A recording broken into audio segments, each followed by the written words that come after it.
estamos em Mateus 24. Eu selecionei para nós vermos hoje dos versículos 3 até o 14.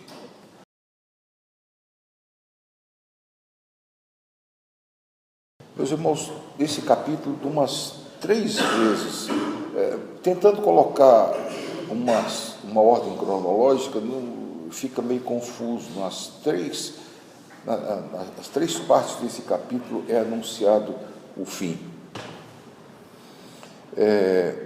Diferentemente do Sermão do Monte, que é tão marcante que a gente pode até fazer um recurso mnemônico para entender cada parte do Sermão do Monte. Aqui não. Aqui é extremamente complicado. Parece que o Senhor Jesus está indo e voltando.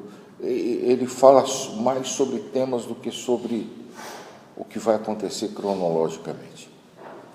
Bem, a primeira coisa que eu quero chamar a atenção de vocês é o pedido dos discípulos em particular. Dize-nos quando sucederão essas coisas, a demolição das pedras do templo. E que sinal haverá da tua vinda e da consumação do céu?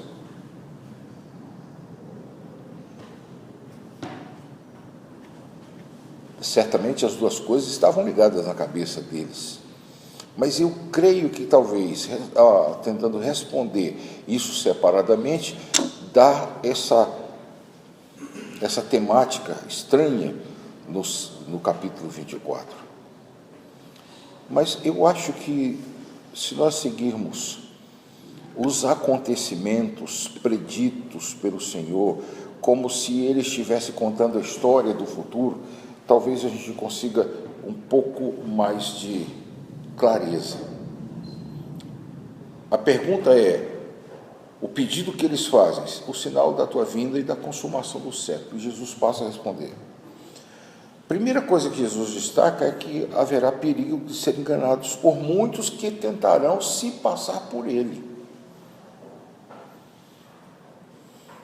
Não sei se aqui há uma previsão direta a se passar pelo Jesus de Nazaré, como esse doido de Curitiba faz aí, mas pessoas que querem assumir um papel messiânico de resolver tudo, de ser o salvador de tudo.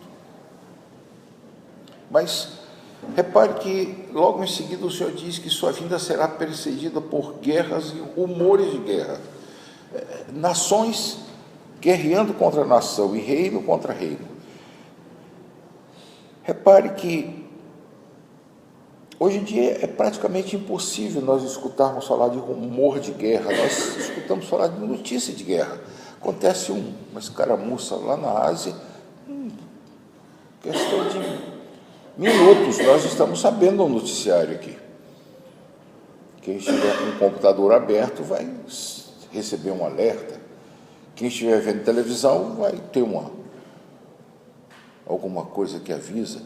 Mas naquele tempo não. Era preciso passar, às vezes, meses. A pessoa sair de um canto, viajar até outro para dizer, olha, eu escutei falar que lá em Londrina está havendo guerra.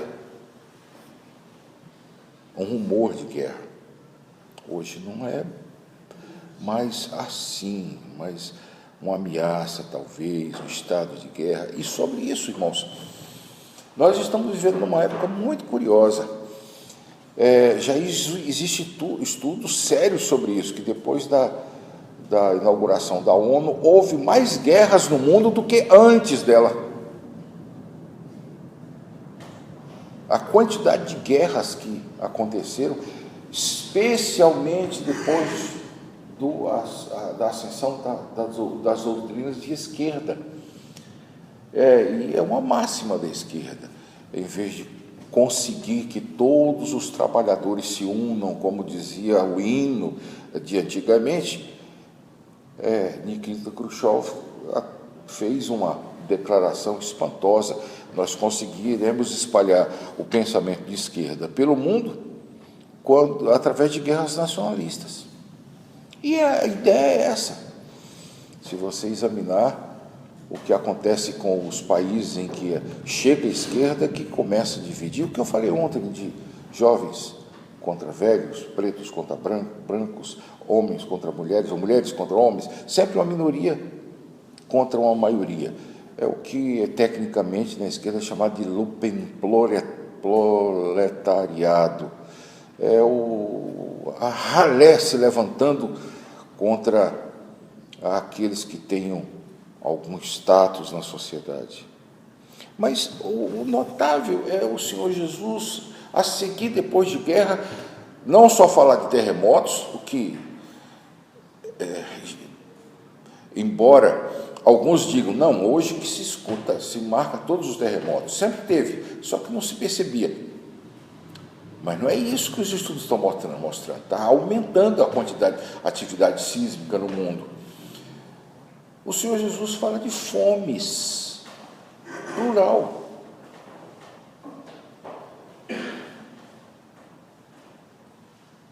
Pluralizam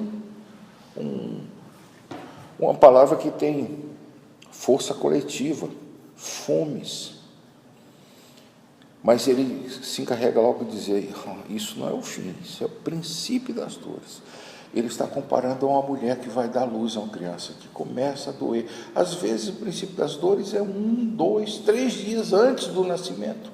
Demora. Às vezes não, às vezes sim, mas ele diz, isso é o princípio das dores.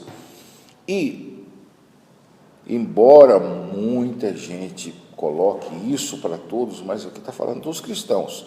Os cristãos serão atribulados e mortos, e os cristãos serão odiados simplesmente por serem cristãos. Nós estamos vendo isso. Hoje, nos dias de hoje, a quantidade de cristãos mortos em um dia, em um ano, é maior do que toda a quantidade de cristãos que foi morto nos primeiros séculos. O número de mártires em um ano, cristãos que está acontecendo hoje, é uma coisa impressionante. A morte de cristãos é uma coisa impressionante na terra, simplesmente por ser cristão. Nós estamos vendo isso no nosso país, simplesmente por ser cristão. E mais, ele diz que dentro do cristianismo muitos se escandalizarão, trairão e se odiarão mutuamente. Eu tenho visto isso. Meus irmãos, eu caí na besteira de um dia enviar um cartão de Natal para um sujeito que não admite a observação de Natal. Eu quase fui batido. Isso é festa pagã, isso é... Eu lembrava do velho missionário que dizia como era importante no país muçulmano passar na época de Natal e ver uma pequena decoração, uma luz acesa, alguma coisa assim que lembrasse o Natal, e eu sabia, ali tem um cristão. Mas com o incremento da iniquidade, o amor se esfriará de quase todos nós cristãos. Entretanto, o Evangelho será pregado a todas as nações. Isso talvez tenha sido a primeira coisa que aconteceu. Se você vê o finalzinho de Marcos, os últimos versículos de Marcos, é dito que Jesus foi ascenso ao céu e os discípulos saíram por todo o mundo. Se você ler Colossenses, capítulo 1, versículo 23, Paulo diz que o Evangelho foi pregado a toda criatura debaixo do céu. Então, isso aqui diante de Deus está resolvido. O que nós temos hoje é que manter isso como os apóstolos negaram, que parece não estamos conseguindo fazer. Esse período,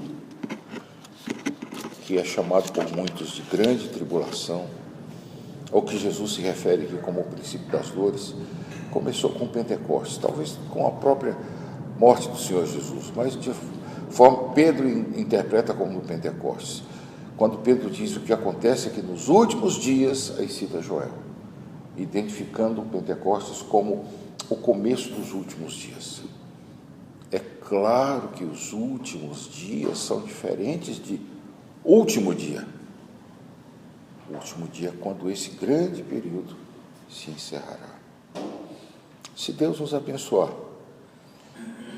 Semana que vem nós iremos a mais uma parte desse capítulo, mas devemos levar em mente de que o quadro que o Senhor Jesus já pinta desde o começo do cristianismo e que nós recebemos hoje, não é um quadro de vitória, ao contrário, é um quadro de perseguição. E é comparado a uma mulher que está sofrendo dores para dar à luz.